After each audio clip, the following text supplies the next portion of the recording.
오늘 저희들에게 주신 말씀은 요한계시록 20장 1절부터 10절 천년왕국입니다. 같이 읽으시겠습니다. 시작. 또 내가 보매 천사가 무저갱의 열쇠와 큰 쇠사슬을 그의 손에 가지고 하늘로부터 내려와서 용을 잡으니 곧 옛뱀이요 마귀요 사탄이라 잡아서 1000년 동안 결박하여 무저갱에 던져놓고 잠그고 그 위에 임봉하여 1000년이 차도록 다시는 만국을 미혹하지 못하게 하였는데 그 후에는 반드시 잠깐 노일이라. 또 내가 보좌들을 보니 거기에 앉은 자들이 있어 심판하는 권세를 받았더라. 또 내가 보니 예수를 증언함과 하나님의 말씀 때문에 목배임을 당한 자들의 영혼들과 또 짐승과 그의 우상에게 경배하지 아니하고 그들의 이마와 손에 그의 표를 받지 아니한 자들이 살아서 그리스도와 더불어 1000년 동안 왕노릇하니 그 나머지 죽은 자들은 그 1000년이 차기까지 살지 못하더라. 이는 첫째 부활이라. 이 첫째 부활에 참여하는 자들은 복이 있고 거룩하도다. 둘째 사망이 그들을 다스리는 권세가 없고 도리어 그들이 하나님과 그리스도의 제사장이 되어 1000년 동안 그리스도와 더불어 왕노릇하리라. 아멘. 기도하겠습니다. 하나님 감사합니다. 저희들에게 이렇게 예배드리게 하시고 또 말씀을 깨달을 수 있는 은혜도 주시고 아멘으로 받을 수 있게도 하시니 하나님 참 감사합니다. 20년 30년을 교회 다녀도 계시록을 전혀 들어보지 못했던 사람들이 참 많습니다. 그런데 하나님 우리 교회는 초창기부터 시작해서 여러분의 귀한 목사님들을 모시고 계속해서 계시록 강의를 하게 하셨고 또 스스로 저희들도 열심히 연구하고 기도하면서 깨달아가게 하시니 하나님 또 감사드립니다. 하나님 아버지 주님께서 오늘 이 시간도 함께 하시고 마지막 때를 살아가고 있는 저희들 예수님의 재림이 임박하다고 외치는 소리가 들리는 이 시기에 저희들이 말씀을 잘 알 수 있도록 하나님께서 깨우쳐 주시기를 원합니다. 성령께서 인도하실 걸 믿고 예수 그리스도 이름으로 기도합니다. 아멘. 4월 마지막 주에 계시록 13장부터 18장까지를 저희들이 이제 이렇게 좀 맥을 잡아 봤었는데요. 5월 1일이 어린이 주일이고 5월 8일이 어버이 주일이어서 그것에 맞는 설교를 하느라고 지금 2주가 지금 늦어졌습니다. 그래서 오늘은 이제 19장하고 20장까지를 하고 이제 일단락을 하겠습니다. 그래서 19장은 할렐루야가 4번이나 나옵니다. 그런데 뭘 할렐루야라고 하는가 하면은 18장에 지금 한 3주 됐으니까 여러분들이 지금 많이 잊어버리셨을 텐데요. 무너졌도다 무너졌도다 큰 성 바벨론이여. 그래서 바벨론이 일시에 한꺼번에 완전하고 철저하게 무너진 것을 18장에서 나옵니다. 그러면은 이 바벨론은 어디가 딱 성이 있는 것이 아니에요. 그동안 인간들이 구축해 놓은 모든 인본적이고 인간적인 정치, 경제, 문화, 교육 이 모든 시스템이 다 지금 바벨론 성이라는 것으로 상징이 되었습니다. 그래서 무너졌도다 무너졌도다 큰 성 바벨론이 이것들이 와르르 무너지기 시작합니다. 그러니까 그곳에서 정치 권력을 갖고 있었던 사람들이 자기의 정치 권력이 무너져 버리니 이건 통곡할 일이고 그곳에서 지금 우리가 몰라서 그러죠. 이렇게 미국이라든가 또 유럽이라든가 이런 쪽에서 세계의 금융권을 쥐고 계시는 분들이 계셔요. 그 사람들의 이 경제적인 문제가 또 무너져 버리니까 그 사람들이 아주 그냥 너무너무 가슴 아파하는 일들이 일어납니다. 이런 것들이 지금 18장 무너졌도다 무너졌도다 큰 성 바벨로니아에 관한 내용이었습니다. 그러면 19장에서 무슨 할렐루야를 부르냐 그러면은 하나님이 말씀하시는 이 심판, 하나님이 행하시는 이 심판은 너무도 공정합니다. 거기에서 하나님이 심판과 구원은 항상 동전의 양면이라 그랬죠. 그래서 구원과 심판이 하나님 너무도 공정하고 너무도 정의롭습니다 하고 지금 천상의 천사들이 할렐루야를 하는 거예요. 그러면 이제 두 번째 할렐루야는 뭐냐? 그 심판이 세세토록 그 연기가 올라가요. 그러니까 이 심판은 잠깐 한번 맷때리고 또다시 회복할 기회가 있는 것이 아니에요. 이것은 지금까지 수많은 세월 동안 하나님은 참고 또 참으셨어요.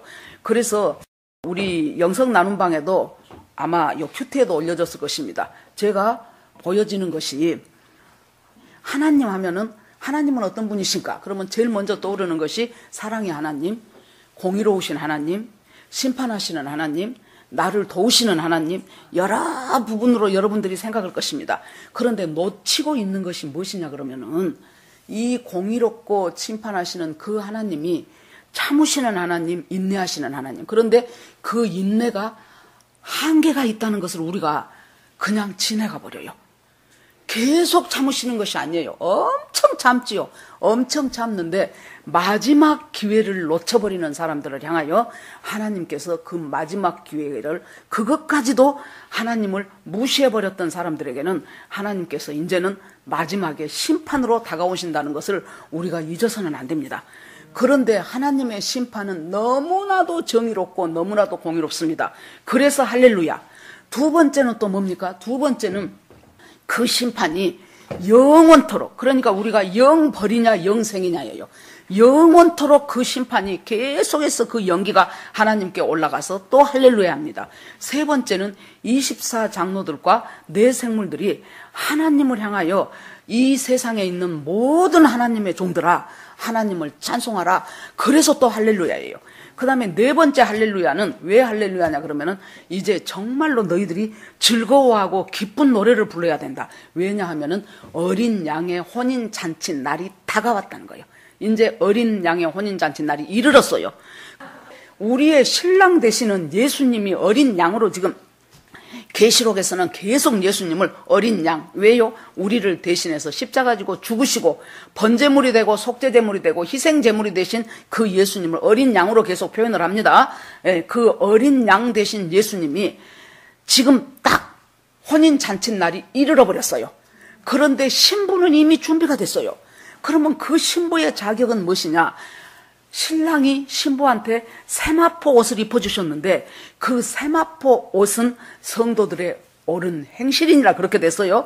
그러니까 예수님의 공생의 사역 제일 처음에 요한복음 2장에 가나의 혼인잔치가 나오죠. 가나의 혼인잔치에 갔는데 포도주가 떨어졌죠. 그래서 예수님이 물로 포도주를 만드는 놀라운 역사, 그것부터 예수님의 공생애에 시작을 해요.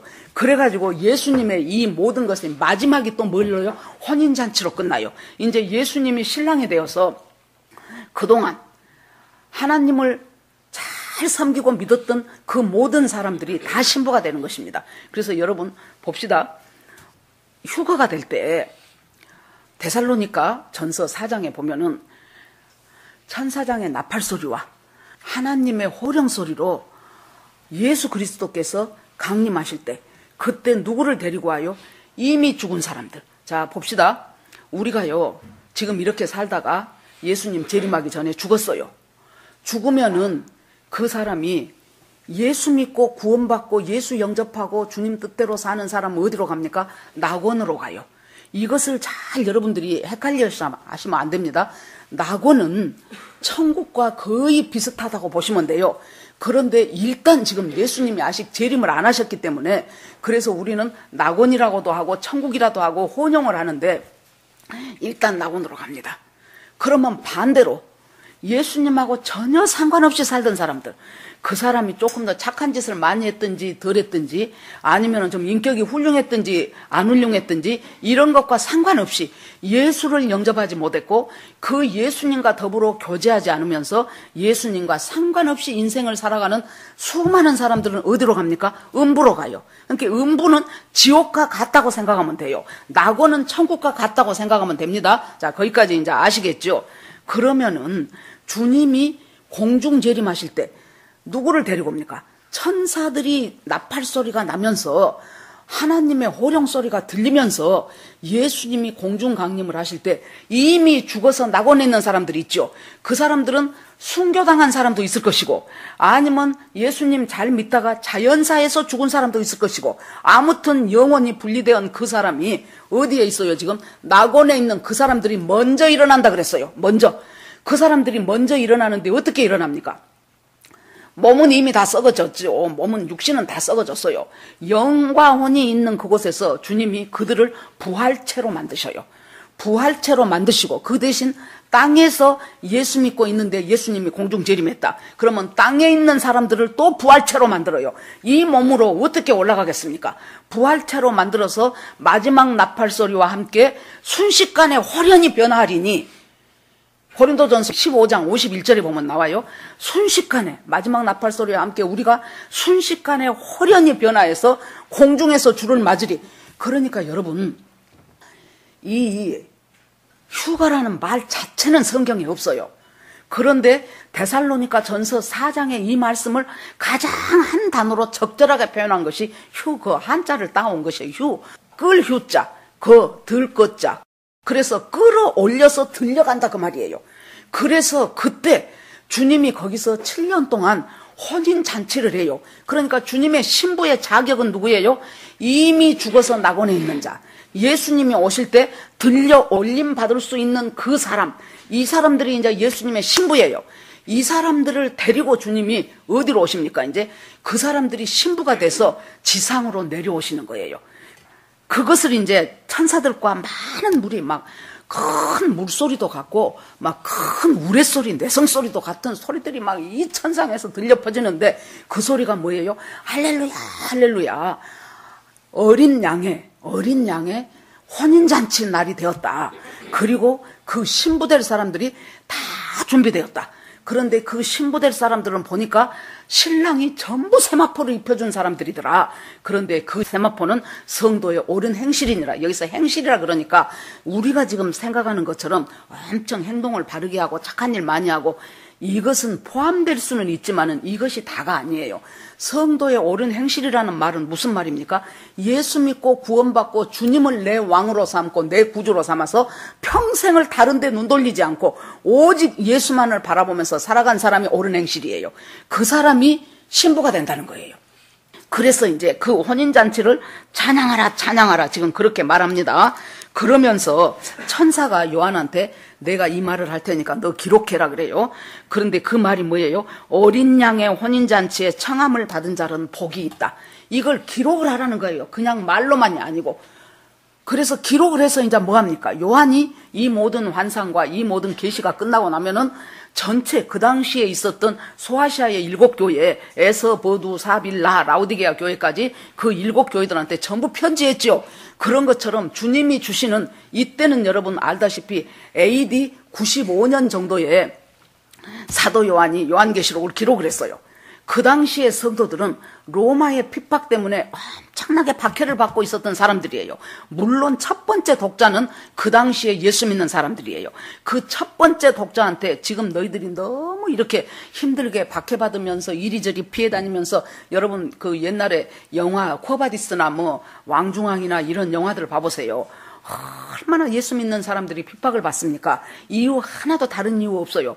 예수 믿는다는 것 때문에. 로마의 황제가 신이라고 해야 되는데 아니다. 황제는 인간이다. 신은 오직 예수 그리스도시다. 이것 때문에 그 사람들은 엄청난 많은 순교자가 생겼고 엄청나게 죽었어요. 그래서 많은 사람들이 너무 힘들어서 배도했어요. 그래 놓으니까 사도 요한을 통해서 성령께서 이 사람들에게 지금 너희들이 당하는 고난과 핍박을 내가 잘 알고 있다. 그러나 현재의 고난은 앞으로 다가올 영광과 좋게 비교할 수 없도다. 이 말씀들을 보면서 너희들이 앞으로 누리게 될 그 영광을 한번 상상을 해봐라. 그리고 지금 잘 이기고 견뎌서 지금 이 모든 것들을 잘 승리하는 사람들이 되길 바란다 하고 지금 말씀을 준 거지요. 그래서 어린 양의 혼인잔치가 이제 다 찼다는 거예요. 그러면서 이걸 기록하라는 거예요. 뭐라고요? 어린 양의 혼인잔치에 참여한 신부는 복이 있도다. 얼마나 큰 복이 있는지 지금 우리 이 세상 살아가면서 예수 믿는 사람들은 아무리 복이 있다고 말해도 감이 안 오니까 모른다니까요. 이 엄청난 복을 못 느껴요. 그런데 그걸 기록해서 들려주라는 거예요.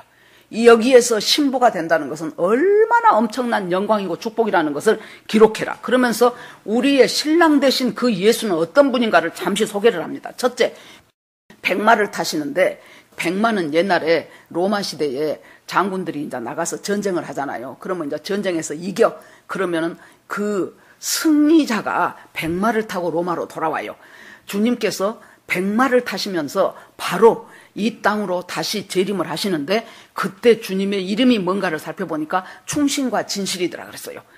정말로 주님은 하나님의 아들 성자 예수님이지만은 이 땅에 인간으로 오셔가지고 죽기까지 충성하셨잖아요. 십자가에서 죽기까지 예수님은 충성하셨어요. 충신과 주님의 입에서 나오는 말 가운데 진리와 진실이 아닌 것이 하나나 있었습니까? 충성과 진실로 이 모든 사역을 감당하시고 지금 부활을 승천하셔서 하늘 보좌 우편에 계신 그분이 초림으로 오실 때는 어떻게 왔어요? 나사렛 그 지방에 목수 요셉의 아들로 얼마나 초라했습니까? 예수님이 인물이 원했는 줄 압니까? 아니에요. 이사야서를 봐보세요. 연한 순 같고 볼품이 하나도 없었다는 거예요. 그러니까 가난한 집에서도 그냥 인물이 쭉쭉하니 뭐 현빈이나 장동건 막 이렇게 생겼으면은 사람들이 그냥 와 할 텐데 너무나 초라해. 왜소해. 보잘것이 없어요. 부모도 별 볼 것 없지요. 그렇다고 문벌이 있는 것도 아니고 그렇다고 학벌이 있는 것도 아니고 외모가 출중한 것도 아니고 돈이 있는 것도 아니고 전부 없는 것 투성이인 상태로 예수님이 그렇게 초라하게 오셔서 예수 그리스도가 우리를 구원하는 구원주가 되셨어요.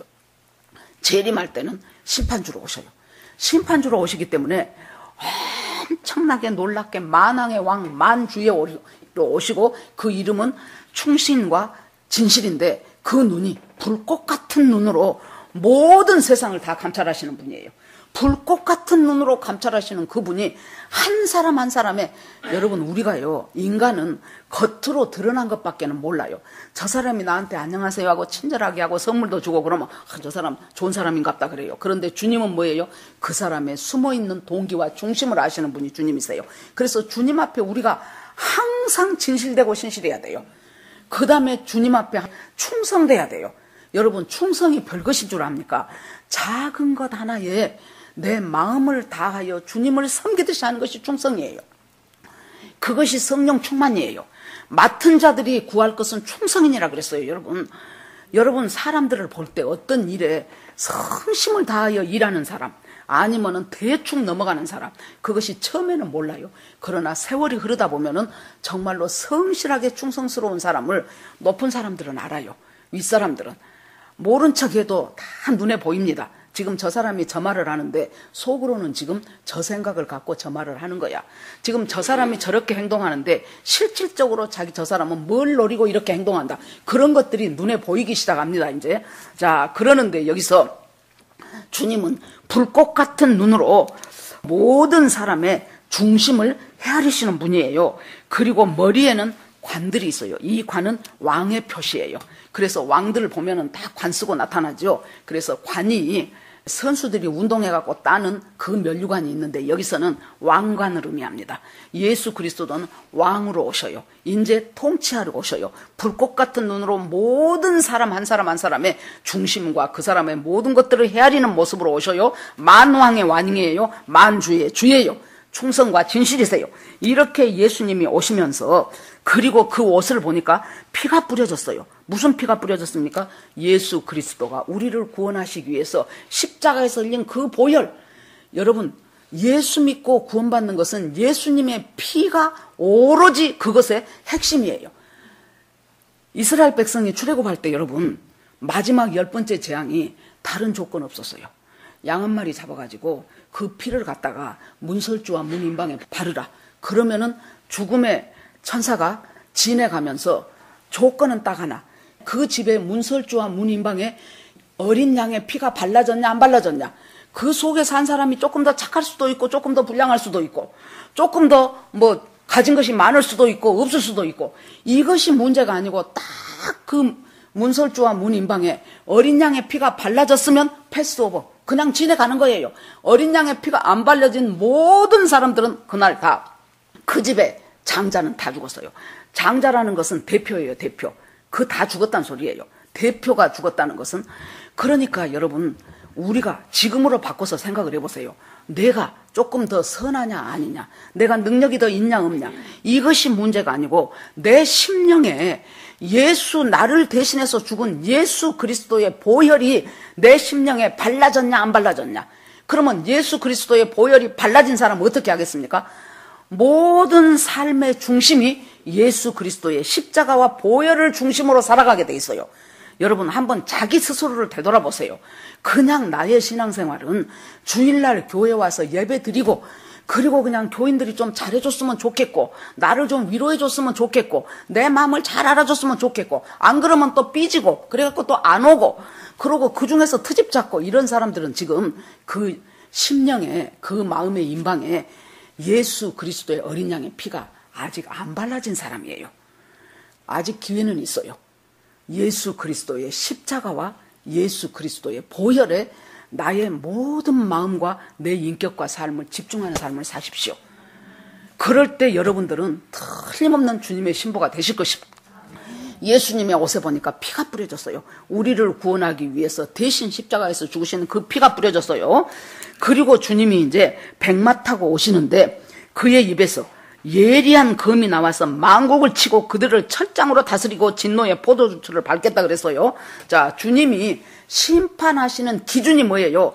자, 여기서 지금 뭘 말하고 있냐 그러면은 천사가 지내가면서 천사가 말을 하는데 뭔 말을 해요? 이 세상에 있는 모든 새들아, 이 새들을 다 나와가지고 여기 한번 모여봐라. 여기엔 너희들 먹을 음식이 엄청 많다. 엄청난 부패잔치가 마련되었다. 이 말은 뭐예요? 예수님이 재림하신과 동시에 이거 계시록 16장에 보면은 적그리스도와 거짓 선지자 이 사람들이 지금 장악을 하고 있어요. 후 3년 반 지금 뭔 말인지 모르겠는 사람은 그냥 들으면서 따라오시고 나중에 집에 가서 홈피 보시면서 다시 한번 묵상을 해보고 성경을 다시 읽어보셔요. 계시록 16장에 보면은 여섯째 천사가 대접을 쏟으니까 유프라데 강이 말라집니다.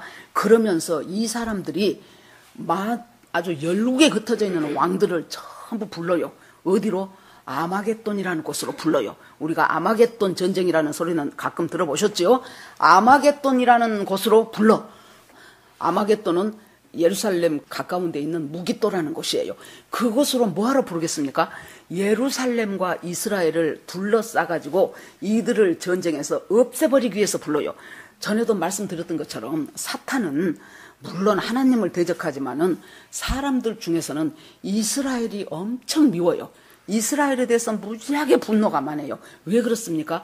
예수님이 성자 예수님이 이스라엘 사람으로 오셨기 때문에 이스라엘이 너무 싫고 미운 거예요. 그러니까 이란 같은 나라들은 보세요. 자기들의 나라의 존립 목표가 뭐예요? 이스라엘을 이 세계 지도에서 없애버리는 것이에요. 스가랴서 12장 2절 3절에 보면은 하나님께서 뭐라고 말씀하시냐 그러면은 예루살렘은 취하게 하는 잔이라 그랬어. 혼취케 하는 잔이에요. 그러니까 이 예루살렘이 이 세계 열강들이 예루살렘 때문에 복잡한 거예요. 막 팔레스타인하고 둘이 나누라고 했다가 오바마 때는 둘이 딱 나눠갖고 이스라엘하고 둘이 나눠라 그랬다가 또 트럼프 때는 텔아비브에 있던 자기 대사관을 갖다가 예루살렘으로 옮겨버리고 그곳에 또 통곡의 벽에 가서 자기가 이런 빵떡모자 쓰고 막 또 기도하는 모습도 나오고 하여튼 이 예루살렘은 이 열강들을 취하게 하는 잔이 돼요. 또 무거운 돌이 돼갖고 이 예루살렘 어떻게 들어서 없애버리려고 해. 그런데 하나님이 결코 그렇게 하지 못하게 하겠다는 거예요. 왜요? 그곳으로 예수 그리스도가 재림해야 되기 때문에 그때까지 아무리 누가 뭐라고 해도 다시 찾은 이스라엘과 예루살렘은 망하지 않을 것입니다. 그래서 성경에 보면은 너희가 예루살렘의 평안을 위하여 기도하라 그랬어요. 예루살렘에 우리하고 먼 곳에 있어서 상관이 없는데 예루살렘 소식이 들리면은 얼른 기도. 지금 여러분 이스라엘 사람들이 유대교 잘 믿는 사람들인 줄 압니까? 천만의 말씀이에요. 90%는 무신론자예요. 모르셨습니까? 90%는 무신론자예요. 언제부터 그렇게 됐어요? 2차 대전 히틀러가 그 아우슈비츠 그 포로 수용소에서 600만을 죽인 이후로 이 사람들은 하나님으로부터 마음이 돌아서 버렸어. 하나님이 살아계신다면 죄 없이 우리 민족이 유대인이라는 이유 때문에 이렇게 죽일 리가 없다. 그런데 하나님은 우리를 버렸다. 그러고 완전히 마음이 하나님으로부터 돌아서 버렸어요. 90%는 무신론자고요. 진짜 그 중에 소수의 사람들은 정말로 옛날부터 이 염소 수염 기르고 시커먼 모자 쓰고 정말로 유대교를 신봉한 사람들. 그런데 하나님께서 기기묘묘하게 예수 그리스도가 메시아라고 하면서 예수님을 구세주로 영접한 사람들이 많아졌다 그랬죠. 지금 상당히 많아졌습니다. 지금 이런 상태예요. 그러면 하나님은 이 이스라엘을 그냥 버려두실까요? 아니요. 하나님은 이스라엘 백성들에 대해서 참 아픈 마음이 있어요. 이 사람들을 이제 회복을 하게 하는데 보통 때 우리가 사형리 들고 가갖고 하나님은 당신을 사랑하시며 당신을 위한 놀라운 계획을 가지고 계십니다. 그 말 한다고 이스라엘 사람들이 우리 전도 받겠습니까? 거의 불가능입니다. 특별한 성령 임하지 않는 한 거의 불가능이에요. 이 사람들이 언제입니까? 나중에 7년 대환란 때 이제 전 3년 반이 넘어가고 적그리스도가 나타나면서 처음에는 엄청나게 이스라엘에게 좋은 평화조약을 제시를 합니다. 그래가지고 이스라엘한테 엄청 잘해줘요. 야, 이 사람이 메시아인가 한단 말이에요. 그러다가 딱 중간에 되면 어떻게 한다 그랬어요? 지어진 제3성전에 자기가 앉아가지고 내가 바로 하나님이다. 나를 향하여 경배해라 그래요. 그러니까 이스라엘 백성들이 그것은 아니지. 그것을 이제 깨닫게 되죠. 그러면서 이 사람들이 엄청난 그 전에 이제 두 증인과 14만 4천의 전도를 받고 많은 사람들이 그 사람들이 마지막 지금 전도자들이에요. 그렇게 되면서 이 적그리스도의 사건이 나타나기 시작하면서 이스라엘 백성들이 하나님 앞에서 이제 뒤집어지는 역사가 일어나요. 그래서 예수 그리스도를 믿고 구원받는 사람들이 이제 후 3년 반 동안에 생겨나기 시작하는 이 사건이 지금 타임라인이 이렇게 됩니다. 여러분 그것들을 머릿속에 잘 간직을 하시면서 읽어보고 그렇게 하셔야 돼요. 그렇게 해서 이 이스라엘 백성이 이제 전 열강에 있는 중요한 왕들을 전부 다 이스라엘로 불러 모아 뭐하라고요? 이스라엘과 예루살렘을 완전히 없애버리기 위해서. 그 생각을 해보세요. 이스라엘이라는 나라는 지금 우리 경상남북도 크기밖에 안 돼요. 그러고 1개국이요. 한 나라예요. 그런데 이 많은 세계의 열왕들이 엄청난 군대를 보세요. 유프라데스 강이 마르니까 동방에서 2만만의 군대가 온다 그랬어요. 2억 명의 군대가 온다 그 말이에요. 그렇게 엄청난 군대들이 이스라엘 하나 잡아먹겠다고 오는데 이스라엘이 뭔 재주로 이기겠습니까? 못 이기죠. 그런데 예수님이 지상 재림하시면서 아까 이제 신부하고 결혼하고 혼인하고 했어요. 그리고 지상 재림하시면서 예루살렘에 재림하시면서 그때 예루살렘을 에워싸고 예루살렘과 이스라엘 백성을 전부 지금 다 없애버리려고 하는 그 사람들을 향하여 예수님이 이들을 초토화시키는데 예수님이 뭐 걔네들처럼 칼 들고 총 들고 찬찬찬 싸우시겠어? 아니요. 입에 나오는 검, 예수님의 입에서 나오는 검 같은 날카로운 말씀으로 그것들을 한순간에 초토화를 시켜버려요. 그리고 끝나버립니다. 그리고 적그리스도와 거짓 선지자를 갖다가 산채로 유황불에 던져버린다 그랬어요. 이들이 산채로 유황불에 던져지는 죄목이 나와 있어요. 성경에. 많은 사람들을 미혹을 했어. 어떻게 해요? 적그리스도를 경배하고 우상에게 경배하고 짐승의 표를 받고 그래서 적그리스도를 갖다가 하나님이라고 경배하게 만들도록 했던 그 적그리스도와 거짓 선지자 이것들을 갖다가 하나님이 그 죄목 때문에 그래서 얘네들 때문에 얼마나 많은 사람들이 지옥으로 그대로 끌려갈 수밖에 없는 수많은 미혹들을 했기 때문에 얘들을 갖다가 산채로 유황불에다가 던져버리겠다는 거예요. 그렇게 하고 이제 19장은 끝납니다. 그러니까 19장은 두 가지의 큰 주제예요. 하나는 할렐루야 4번 있는 것. 거기에서 중요한 것은 어린 양의 혼인잔치 날이 됐다는 것. 두 번째는 아마겟돈 전쟁을 초토화시켜버리고 예수 그리스도께서 그 모든 것들을 심판하셨다는 것. 자, 그러면 20장으로 넘어가서 오늘 이제 천년왕국이에요. 20장에도 주제는 두 개입니다. 전반부에는 천년왕국, 후반부에는 흰 보좌 심판. 자, 이렇게 나오는데 이 두 개를 보겠습니다. 자, 이제 천년왕국을 보니까 20장 1절. 또 내가 보매 천사가 무저갱의 열쇠와 큰 사슬을 그의 손을 가지고 하늘로부터 내려와서 용을 잡으니 곧 옛뱀이요 마귀요 사탄이라 잡아서 1000년 동안 결박하여. 이 천년왕국을 공부를 하기 위해서는 우리가 알아야 될 것이 몇 가지가 있어요. 첫째, 전천년설, 후천년설, 무천년설. 한번 좀 들어보셨을 거예요. 전천년설은 뭐냐? 천년 왕국이 되기 전에 예수 그리스도가 재림한다는 설, 전천년설. 그 다음에 후천년설. 천년 왕국이 다 끝나고 예수님이 재림한다는 설, 후천년설. 무천년설. 이 천년이라는 것을 숫자 그대로 생각하지 말아라. 복음이 전파되는 시기. 그래서 예수님 초림부터 재림까지가 무천년설. 그래서 이 세 가지가 있어요. 그런데 여러분, 여기에서 계시록을 너무 복잡하고 어렵게 접근할 것이 없어요.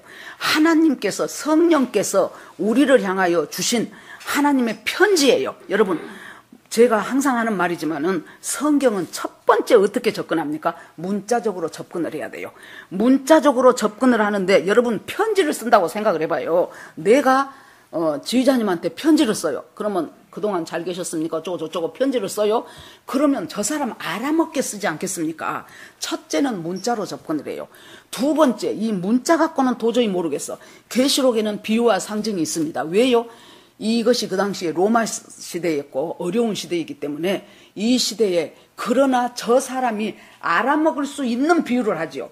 저 사람이 알아먹을 수 있는 상징을 하지 전혀 저 사람이 알 수 없는 비유와 상징은 안 해요. 편지를 하면서 나와 그 수신자 사이에 비유를 한다 할지라도 알아먹을 수 있는 비유고 상징을 한다 할지라도 짐작할 수 있는 상징을 하지 않겠습니까? 그렇게 해서 이 천년왕국이 전천년설은 천년왕국 전에 예수님이 오신다. 후천년설은 천년왕국 후에 오신다. 무천년설은 천년왕국이라는 것은 없다. 그냥 초림부터 재림까지. 그런데요, 참 안타깝게도 우리나라 특히 제가 보기에는 다른 데는 잘 모르는데 장로교 계통에 무천년설을 주장하는 것이 대세를 이뤘어요. 이루고 있어요. 전에는 안 그랬어요. 저 젊었을 때는 다 전천년설이었어요. 천년왕국이 이 지구상에서 이루어질 것을 다 믿었어요. 그랬는데 외국에서 공부하고 박사 받은 사람들, 그 자유주의 신학에 물든 사람들이 박사학위 받아갖고 와요. 그래갖고 각 신학교의 교수가 됩니다. 그러면 그 신학교에서 박사학위 받은 그 사람들이 외국에서 외국 간 것이 나쁘단 말 절대 아니에요. 그렇게 이 계시록을 풀어요. 제가 신대원 다녀봐서 알아요. 신대원 3학년 마지막 학기에 딱 커리큘럼을 보니까 요한계시록 강의 그렇게 써졌더라고. 기대를 가졌어요. 기대를.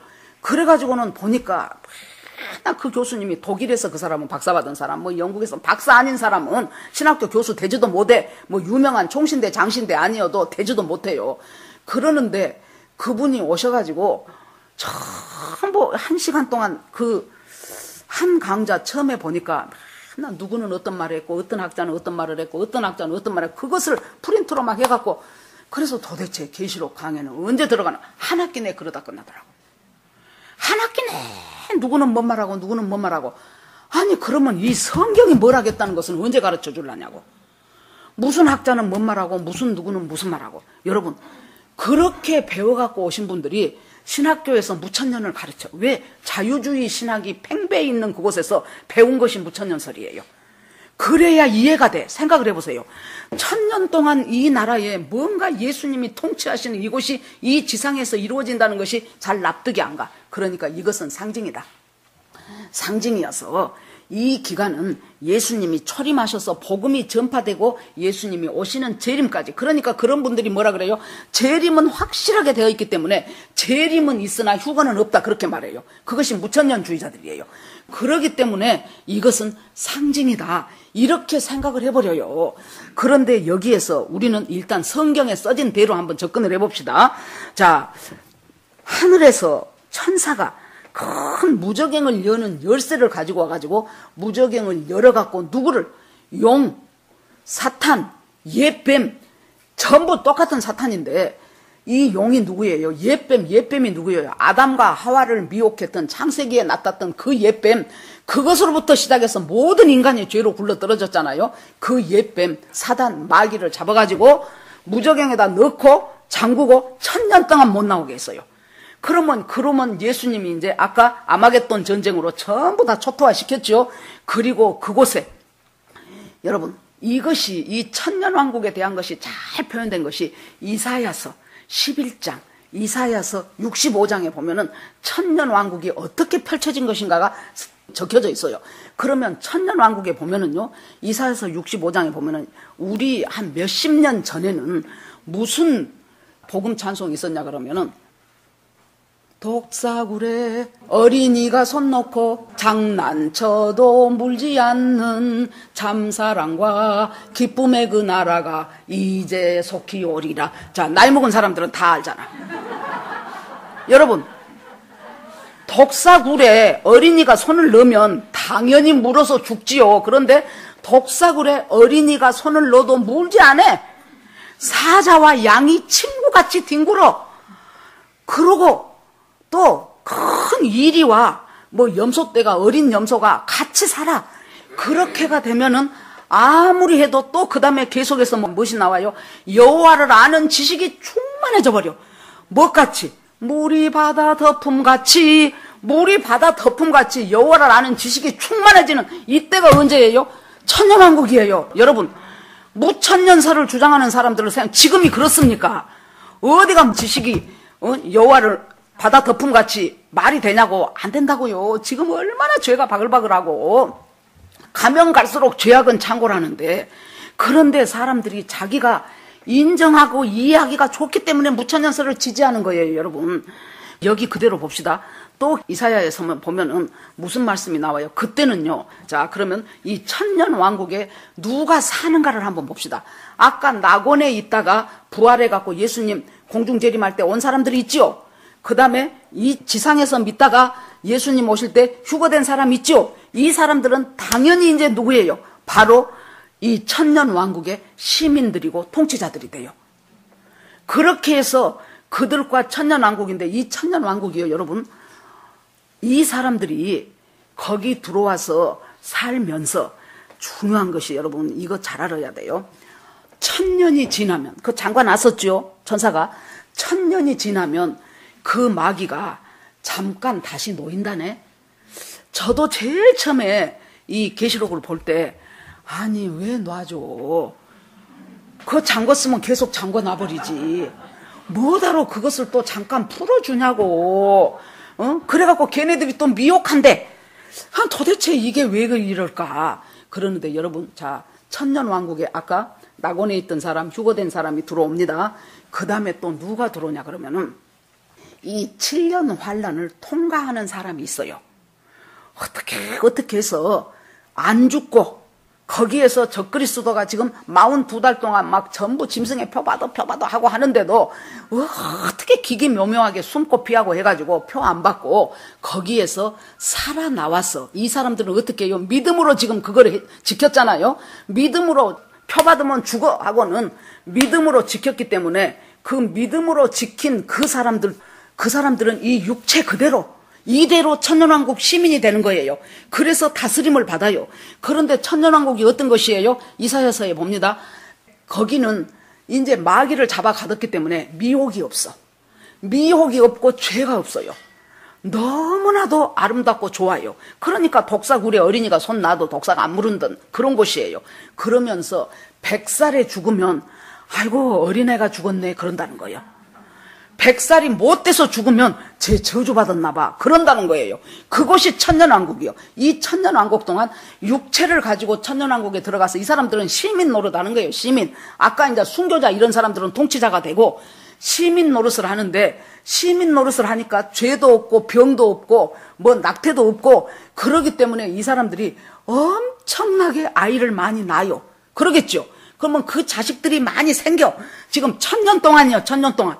그러기 때문에 모든 사람은 여러분 사탄의 미혹 속에서도 끝까지 신앙을 지킨 자가 누구예요? 하나님의 신부요. 그러기 때문에 이 사람들도 역시 이때 육신을 입고 와서 애 낳고 뭐하고 할아버지 할머니 되고 했던 이 사람들도 역시 사탄이 한번 잠깐 놓여서 이 사람들의 마지막 시험을 거쳐야 되는 거예요. 지금 우리가 살아가면서 신앙생활만 잘하려고 그래도 얼마나 시험될 일이 많습니까? 환경이 힘들어서 시험든 사람 있고 인간관계가 힘들어서 시험든 사람 있고 조금 믿음이 자라면 여러분 어쩐지 목사가 꼴보기 싫어질 때가 여러분들이 상당히 수준이 높아졌다는 소리예요. 어쩐지 목사님이 내 입에 안 맞아. 꼭 말을 저렇게 하냐 그래지고 왜 나란히 가는데 저 사람한테는 인사해주고 나는 그냥 씩 지내가냐. 별것도 아닌 것 같고 그런 것들이 목사가 지금 자꾸 자기한테 거슬리기 시작하고 전도사가 거슬리기 시작하고 이런 경우는 그 목사가 못됐다라고 생각하지 말고 사탄이 나를 지금 흔들고 시험하고 있구나 그렇게 생각하면 틀림없어요. 여러분 물론 진리를 왜곡되게 전하고 하는 목사께서는 떠나야 돼요. 진리를 진리되게 전해야지. 진리를 거짓으로 전하면 거기서 뭘 먹고 살겠습니까 우리가. 그렇지만은 여기서 그렇게 해서 이제 이 사탄이 천년이 끝날 때쯤 잠깐 놓였다가 육신으로 들어와서 천년왕국 시민이 돼 있고 아들 낳고 딸 낳고 세월은 천년 동안이고 애들은 이제 많이 사니까 애들도 많이 날 거 아닙니까? 그렇게 하면서 그 사람들을 잠깐 미혹을 해가지고 시험을 해가지고 결국에 가서는 이제 거기에서도 어떻게 돼요? 여러분 생각을 해보세요. 아담과 하와가 무슨 죄가 있었습니까? 그 에덴 동산에. 무슨 시험거리가 있었습니까? 어떤 목사님 말씀하신 것처럼 계명도 1계명밖에 없어. 선악과 먹지 마라. 계명도 1계명밖에 없는데 그것을 못 지켰어요. 사탄이 미혹하니까. 그런데 이때도 사탄이 미혹하면은 그 미혹 때문에 사탄한테 넘어간 사람들이 분명히 있을 것입니다. 그 사람들이 이제 정리가 돼요. 그러고 나서 이제 이것까지 다 끝나고 나면은 그 다음에 여기 이제 4절 제가 읽어줄게요. 심판하는 권세를 받았더라.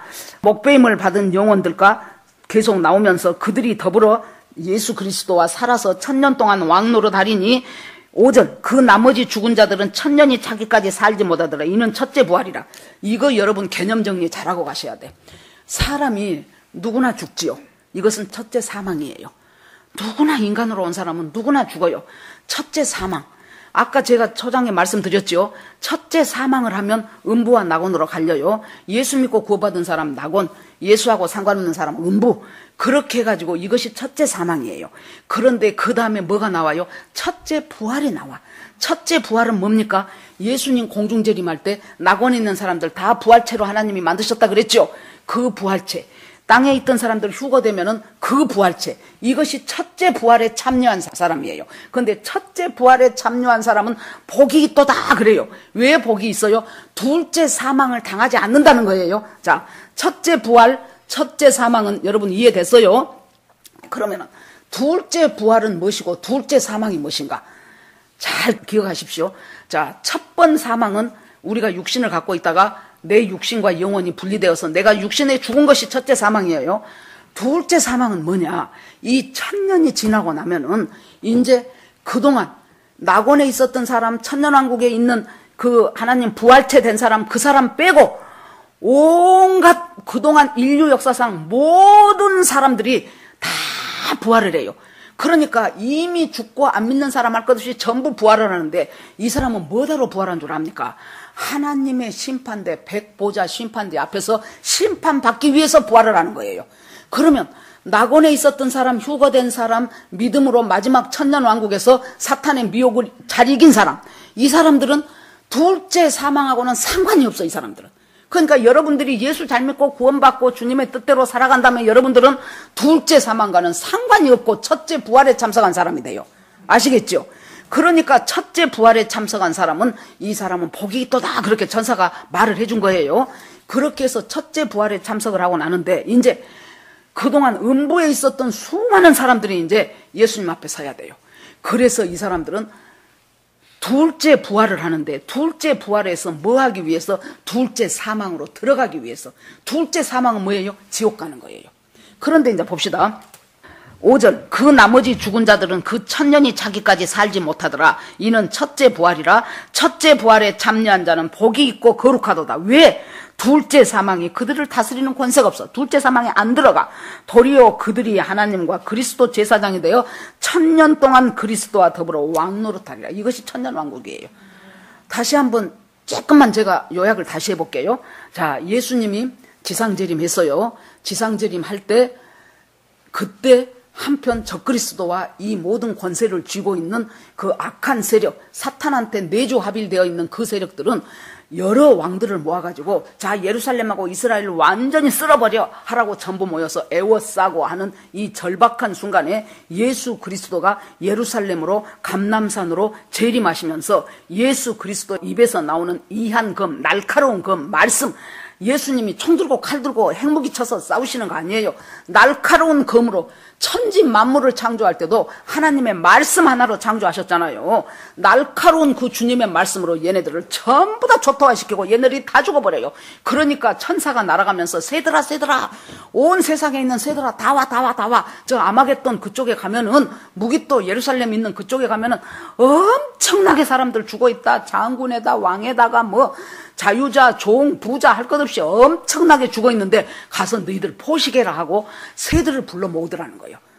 그렇게 하고 나서 그것들 쓸어버리고 나서 그러고 나서 주님이 왕이 되시는 천년왕국이 새롭게 세워져 가고 되는데 그 천년왕국에 주인공 노릇하고 주님과 같이 통치할 사람들은 아까 낙원에서 같이 오신 분들, 특별히 순교하는 사람들, 짐승의 표 받지 않고 죽어도 목숨 걸고 죽을 때까지 짐승의 표 받지 않고 예수님이 나의 왕이라고 했던 그 사람들이 지도자가 되고 통치자가 되고 그 밑에 그럼에도 불구하고 어찌어찌 육신을 입고 천년왕국에 들어가게 된 그 사람들이 시민이 되고 그래서 다스리고 다스림을 받고 그런데 그 천년왕국은 이사야서 65장 11장 여러분들이 읽어보셔요. 그곳에 보면은 천년왕국이 어떤 곳이라는 것이 그곳에 예시되어 있다 그랬어요. 자, 이 천년왕국은 그래서 첫째 부활과 둘째 부활과 첫째 사망과 둘째 사망 설명했어요. 여러분들은 절대로 둘째 사망에 가면 안 되겠죠. 둘째 사망은 예수 안 믿던 사람들이 다시 부활을 해. 이것이 둘째 부활이요. 첫째 부활은 잘 믿은 낙원에 있는 사람들 부활체로 된 것이 첫째 부활이고 이 사람들이 둘째 부활을 해가지고 뭐 하는 것입니까? 이제 하나님 앞에서 심판받고 그 심판대로 갔다가 전부 이제 지옥불로 던져 넣어버리기 위해서 그때까지. 그러면 이 사람들은 뭐예요? 1000년 동안 왕노릇하고 살고 시민으로 살고 기가 막히게 사는 그 1000년 동안 얘네들 음부에 있는 얘네들은 뭐하고 있을까요? 멍 때리고 있는 거예요. 1000년 기다리고 있는 거예요. 앞으로 심판받을 때 기다리기 위해서. 여러분 우리가요 어쩌다 보니까 예수를 믿게 됐는데 내가 지금으로부터 예수 믿겠어 그러고 예수 믿은 사람 별로 없어요.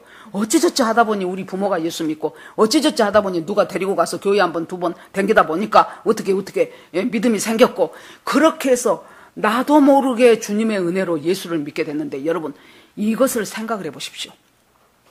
이때 둘째 사망에 들어가지 않고 첫째 부활에 참여하는 자가 복이 있단 말을 천사가 요한한테 기록하라는 거예요. 기록에. 얼마나 중요하면 밑줄 짝이에요. 기록해라 기록해. 첫째 부활에 참여한 자가 얼마나 복되다는 거 너 기록해라. 그리고 나중에 또 말하잖아요. 첫째 부활에 참여한 자가 복되고 거룩하도다. 왜냐하면 둘째 사망이 그들을 다스리지 못한다. 둘째 사망 지옥 안 간다는 소리예요. 그렇게 하고는 그 다음에 두 번째 주제로 넘어가는데 그것이 이제 백보좌 심판입니다. 보좌 심판인데 자 제가 읽어줄게요. 이제 천년이 참에 사탄이 그 옥에서 잠깐 놓인다 그랬어요. 그래갖고 아까 설명했습니다. 그렇게 하고는 미혹하는 마귀가 불과 유황못에 던지니 거기는 그 짐승과 거짓 선지자가 세세토록 있는 곳 산채로 던진다 그랬어요. 그리고 나서 흰 보좌를 보니까 또 내가 보니 뭘 봤어요? 계시록 4장에 요한이 환상이 열렸던 것이 뭐예요? 4장부터요. 내가 봄에 이리 올라오라 그래서 보니까 정말로 주님의 놀라운 보좌가 있는데 하나님의 보좌가 있는데 그 하나님의 보좌를 갖다가 막 우리가 상상을 해서 어떤 의자 그리고 또 하나님을 막 인간 형상으로 만들려고 하지 마세요. 요한도 그것을 표현을 못하겠으니까 막 벽옥 같고 녹보석 같고 홍보석 같고 막 엄청난 빛으로밖에 안 보여 그 사람들한테는. 그러는데 그 하늘 보좌가 보이더니 이 마지막 때 또 하나님의 보좌가 보여요. 보이면서 뭐라고 해요? 이제 전부 음부에 있었던 모든 사람들, 음부에 있었던 모든 사람들, 하나님과 상관없이 이 세상을 살았던 아무리 잘나고 똑똑하고 착하고 선하고 인격이 훌륭하고 나쁘고 전부 상관없이 내 심령에 예수 그리스도의 보혈이 발라져 있지 않는 사람, 예수 그리스도의 보혈과 상관없이 살았던 그 사람들이 전부 다 부활을 한다니까요. 둘째 부활을 해. 왜 부활해요? 둘째 사망에 들어가려고. 그것이 백보좌 심판이에요. 여기를 보니까 또 내가 보니 죽은 자들, 아까 음부에 있었던 모든 사람들, 큰 자나 작은 자나 보좌 앞에 서 있어요. 지금 하나님 앞에 전부 그 보좌 앞에 서 있는데 책들이 펼쳐져 있어요. 또 다른 책이 펼쳐졌어요. 곧 생명책이라 죽은 자들이 자기 행위를 따라 책들에 기록된 대로 심판을 받으니. 자 봅시다. 책이 두 종류 책이 나오네. 하나는 책들 복수로 써졌어요. 하나는 책 단수로 써졌어요. 단수로 써진 것은 생명책이요. 그 생명책에 여러분과 저의 이름이 아마 기록되어 있을 것입니다. 이것이 얼마나 기막힌 축복인지 몰라요. 그런데 계시록 어느 교회입니까? 그 교회를 보니까 네 이름을 내가 생명책에서 지우지 않겠다고 주님이 약속해 주시더라고. 저는 그때 그 말씀을 보면서요, 야 생명책에서 지워질 수도 있구나. 여러분, 섰다 하는 자는 넘어질까 조심하라 그랬어요. 나는 예수 믿고 구원받고 구원의 확신이 있는데요 하고 하나님과 상관없이 평생 살았다. 여러분, 그 사람이 과연 생명책에 그대로 있어가지고 둘째 사망 당하지 않을까요? 저는 아니라고 봅니다. 그러면 자기 구원의 확신을 자기가 의심해 봐야 돼. 내가 고등학교 2학년 때 수련회 가가지고 전부 일어나라 그래서 일어나가지고 나 구원 받았는데요. 구원 확신 있어요. 예수님이 내 죄 대신해서 십자가 지고 죽었다는 건 난 믿는데요. 그러고 그 뒤로는 나 하고 싶은 대로 살아. 교회 어째 가고 싶으면 한번 콩 갔다가 바쁘고 뭐하고 하면은 통 안 갔다가 그러고 이제 시험 들었다고 했다가 그 목사 불량하더라고 했다가 뭐 아무튼 가진 이유와 핑계를 대면서 자기는 자기 인간적인 방법으로 인본주의, 여러분 인본주의가 만들어 놓았던 그 어마무시한 바벨론이 무너져 버렸잖아요. 인간들이 죽기 살기로 우리 이름을 내자, 저 꼭대기까지 한번 대를 쌓아보자 해가 또 죽기 살기로 올렸던 그 바벨탑, 하나님이 언어 한번 흩으시니까 그대로 다 무너져 버렸잖아요. 그런 것처럼 내가 인간적으로 인본적으로 막 살아가고 있는 그 모든 것들, 인본적으로 인간적으로 살아가는 그 사람들이 어떻게 구원받은 사람이겠습니까? 구원과 상관없어요. 그 사람들은 여기서 죽은 자라고 표현을 해요. 이 죽은 자들이 다시 다 일어나서. 그래서 여러분, 성경을 왜 우리가 평생 동안 이 성경을 묵상하고 또 묵상하고 큐티하고 통독하고 설교 듣고 그 말씀에 따라서 하나님 앞에 또 통해 잡아가고 정말로 용서할 수 없는 사람도 주님의 은혜로 용서하고 애매히 고난을 받아도 하나님을 생각하고 참고 이런 모든 것들이 왜 그래요? 바로 하나님이 나의 구원자이시기 때문에, 하나님이 나를 통치하시기 때문에 그렇게 우리가 살아가는 거예요. 그래서 지금 내가 당하는 고난은 장차 올 영광과 좋게 비교할 수 없다고 사도 바울이 그랬어요. 우리가 지금 어떤 식으로든지 환난과 고난을 당해요. 눈 한번 깜빡하면은 돈이 1억이 나한테 떨어질 수 있는 것도 그 눈 깜빡하는 것이 하나님이 원치 않으시면은 1억 손해 본단 말이에요. 그리고도 눈 깜빡 안 하고도 1억 손해 보기로 택한 자, 이런 사람들이 지금 하나님의 통치를 받는 사람들 아닙니까? 이 통치를 받는 이 사람들, 그 사람들을 제외한 나머지 사람들은 전부 여기서 죽은 자라고 표현이 된 거예요. 죽어서도 죽은 자고, 이 사람들이 하나님 앞에 서요. 그런데 이 사람들은 그 사람들의 행위대로 심판을 한다 그랬어요. 그것이 행위록이요. 행위록. 행위록대로 심판을 하셔요. 그러니까 생명책에 기록되지 못한 사람들은 전부 다 어째요? 이 행위대로 심판을 받더라예요. 그러니까 그 지옥 간증하고 그러신 분들, 그때 총신대 신대원 원장도 하셨던 그 신성종 목사님 그 간증을 들어보면, 여러분 한번 가서 들어보셔요. 한번 간증을 들어보시면은 그 사람은 대체적으로 보면 막 천국 지옥 갔다 왔다 그러면 막 어디 시골에서 학력도 없고 뭐 별로 지식도 없는 사람이 그냥 맨날 주여주여 하다가 잠깐 환상 받는갑다 그러는데, 이분은 저 충청도 어디 시골에서 연대 영문과를 나와갖고 자기 동네에 생전에 연세대학을 붙어본 적이 없어. 그 마을에서. 그랬는데 프랑카드가 붙어버렸대. 자기 연대 영문과 합격했다고. 그래가지고 미국에서 유명한 신학교 거기서 박사받고 그랬던 사람이고, 총신대생 가장 지금 그 보수적이라고 하는 교단 그 신학교에서 쭉 학생들을 가르쳤던 분이 하나님이 어느 날 갑자기 천국과 지옥을 방문하게 하신 거예요. 그래가지고 거기에도 보니까 지옥에도 여러 층들이 있더라는 거예요. 지옥은 다 똑같은 것이 아니고 저 깊은 층도 있고, 그보다는 조금 더 견디기 더 나은 층도 있고, 조금 더 나은 층도 있고, 조금 더 깊은 층도 있고, 가장 깊은 층에는 이제 사탄, 이단의 괴수, 이제 이런 사람들, 뭐 신천지에서 온 사람들은 여러분들이 교주라고 떠봤던 사람들이 앞으로 그 사람 이제 나이도 많은데 얼마 안 돼서 그 사람 죽으면은 회개하지 않으면은 제일 밑창에 가 있을 거예요. 그런 것처럼 이런 일들을 이제 하나님께서 멋대로 그 행위대로 심판하셔요. 행위대로. 그러면 예수 믿는 우리는 뭐냐? 말라기 3장 16절에 보면은 책이 하나 또 있네. 기념책. 우리도 주님이 상급을 주셔요.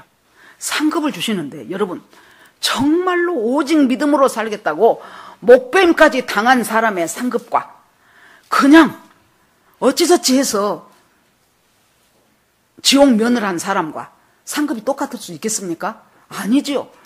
이것은 우리는 무엇에 기준을 해서 하나님이 주십니까? 기념책. 기념책이 펼쳐졌다라는 거예요. 그래서 여러분, 주를 위해서 수고하는 것을 억울하게 생각하지 마세요. 우리가 하나를 수고했으면 주님은 기가 막힌 상급으로 우리를 채우실 것입니다. 우리가 요만큼 수고했으면 대체적으로요, 교회에서 좀 봉사를 하다 보면 무엇에서 시험 듭니까?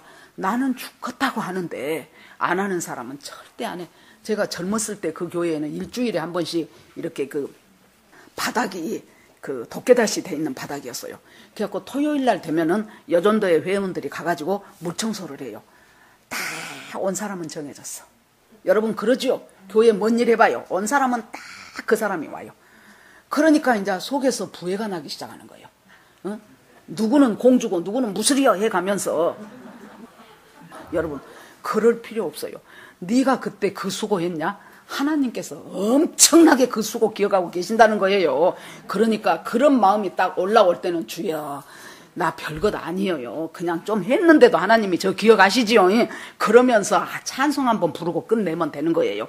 이 백보자 심판이 행위대로 하나님이 심판하시네. 행위대로. 그러니까 우리가 함부로 내뱉은 말, 함부로 했던 하나의 행동, 이 모든 것들, 그런데 주님께서는 우리한테 기념책을 보여주시면서 내 죄는 다 용서받았잖아요.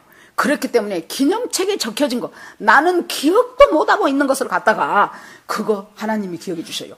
제가 제일 처음에 갔던 그 학교에 이제 첫 발령받아 갔던 학교 그 학생들을 한 몇 년 전에 만났어요. 호성자 선생님 한번 만나고 싶어 해갖고 이제 만났어요. 나는 기억도 못해요. 그런데 그 중에 하나가 그래. 그때 이 고전 읽기 대회라는 것이 있었어요. 있어갖고 그때 내가 그것 때문에 엄청 골치 아팠던 적이 있었는데 그때 나는 기억을 못하는데 그때 거기에 참가했던 애가 그때 선생님이 우리를 데리고 가서 짜장면을 사줬어요. 그때 선생님이 어디를 데리고 가서 무엇을 했어요. 나는 한 개도 기억을 못하는데 여러분 주님의 기념책에 기록된 우리가 주님을 향하여 했던 선함과 우리가 주님 때문에 참았던 애매한 고난과 우리가 주님의 이름으로 베풀었던 나도 쓰고 싶은데도 불구하고 이거 주께서 원하시는갑다. 이거 성령이 인도하신갑다 하고 그냥 주님의 원하신 대로 내가 베풀었던 그 많은 어떤 재물과 헌물들 이것들 주님이 나는 다 잊어먹었는데 기념책에서 주님이 내 상급의 재료로 사용하시는 거예요. 이것이 백보자 심판이에요. 이 백보자 심판은 음부에 있는 사람들 우리는 주님의 기념책에 되었는 대로 주님께서 그렇게 해서 그것을 여기서 말씀해 놓고 있습니다. 제가 잘 가르치고 싶어가지고 여러분한테 잘 들려주고 싶어가지고 마음이 급하다 보니까 실은 제 생각보다 좀 유연하게 나오지를 못했어요. 그런데 여러분들이 내용들은 잘 파악하시고 이제 그렇게 하면서 자기의 행위대로 심판을 받아요. 사망과 음부도 불못에 던지니 이것은 둘째 사망 곧 불못이라. 둘째 사망에 이들이 전부 들어갑니다. 음부에 있었던 모든 사람 행위대로 심판받고 그들은 전부 불못으로 들어가서 어떤 사람은 더 밑에 어떤 사람은 조금 더 나은데 나은 곳은 없어요. 지옥이 나은 곳이 어디가 있겠습니까만은 그 정도에 따라서 그 행위대로 가는 곳이 그곳에서도 각각 다르다. 그러면서 결론 누구든지 생명책에 기록되지 못한 자는 모두 불못에 던져지리라. 이것이 결론이에요. 생명책에 기록되지 못했으면 그래서 우리 이름이 생명책에 기록됐다는 것은 축복 중에 축복이에요. 그러면 왜 이렇게 계시록을 사도 요한을 통해서 하나님이 이렇게 주셨을까요? 그것은 바로 이 고난당하는 성도들아. 그 당시에 고난당하는 핍박받는 성도들이었어요. 로마 시대 때 이 고난당하는 성도들아. 내가 너희들에게 말하겠는데 지금 너희들이 당하는 고난 어렵지. 그런데 성령께서 도우시니까 그 성령의 도우심으로 잘 견디고 이겨라. 그러면은 너희한테 약속된 이 축복은 이 천년왕국과 그 주님이 주시는 놀라운 상급과 이것은 이루 말할 수가 없단다. 그것을 지금 가르쳐주는 거예요. 그러면 오늘날 우리에게는 이 한국에서 사는 우리에게는 뭐라 그럴까요? 얼마나 미혹하는 영이 많습니까? 잘 먹어야 된다. 잘 살아야 된다. 잘 입어야 된다. 좋은 집에 살아라. 좋은 차 타라. 스펙 빵빵히 갖춰라. 좋은 학교 가라. 좋은 직장 붙들어라. 뭐 사업에서 성공해라. 이것이 전부 지금 인간이 만들어 놓은 인본주의와 인간 시스템이에요. 그러면 우리가 당연히 우리도 그리 넘어가고 잡지요. 우리도 당연히 그렇게 하고 싶지요. 그런데 그것이 말씀과 어긋났을 때는 단호하니 노할 수 있는 그 믿음의 신실함을 갖고 너희들이 살아간다면 너희들은 장차 놀라운 축복의 사람이 될 것이다. 그래서 잘 견디고 믿음 안에서 승리하는 사람이 되기 바란다 해서 지금 우리한테는 준 것이라고 저희들이 생각이 됩니다. 여러분, 오늘 19장에서 주제 2개는 할렐루야, 그 다음에는 아마겟돈 전쟁에서 승리하시는 예수님, 20장에서는 천년왕국, 그 다음에는 백보자 심판. 이렇게 하면 이제 21장에 가면은 새하늘과 새 땅이에요. 그러면 헌하늘과 헌 땅이 있다는 얘기죠. 새하늘과 새 땅이 나와요. 새하늘과 새 땅에서 우리가 살면서 새 예루살렘 성이 내려오면서 영원히 주님과 함께 사는 거예요. 이것이 영생이에요. 주님과 함께 살아가는 영생. 저들은 영원히 지옥에서 고통당하는 거예요. 이것이 영벌이에요. 그 영벌의 지옥의 연기가 세세토록 올라가는 거예요. 여러분이 예수 믿으면서 손해봤어요? 마음에 힘들어요? 그 모든 것들을 생각을 해 가시면서 정말로 내가 예수 믿고 구원받은 것이 얼마나 주님 앞에 큰 축복인가를 새록새록 이 계시록을 모르면은 그 축복이 어째요? 현재에만 해당이 돼버려. 그래 놓으니까 현재 내가 힘들고 괴로우면은 예수 믿어봤자 소용없더라, 이렇게 되는 거예요. 여러분들이 그 믿음이 정말로 놀랍게 빛을 발하고 큰 상급으로 우리가 주님과 영원히 함께 있을 그것을 주님이 이렇게 2000년 전에 요한을 통해서 약속을 해 놓으셨어요.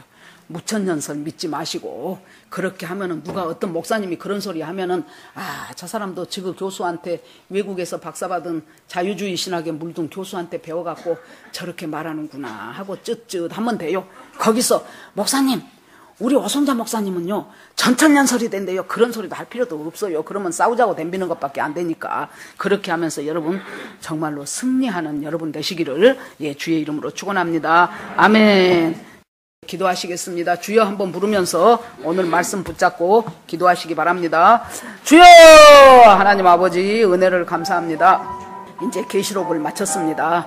마라나타 주 예수여 오시옵소서. 주님, 이제는 정말로 하나님의 준비된 신부로서 살아갈 수 있도록 우리의 심령과 삶과 언행이 준비되게 하여 주시기를 원합니다. 함께하여 주시옵소서. 주께서 역사하시고 인도하여 주시기를 간절히 원합니다. 주여 아버지, 한 사람 한 사람의 심령이 주님 앞에 올곧게 가기를 원합니다.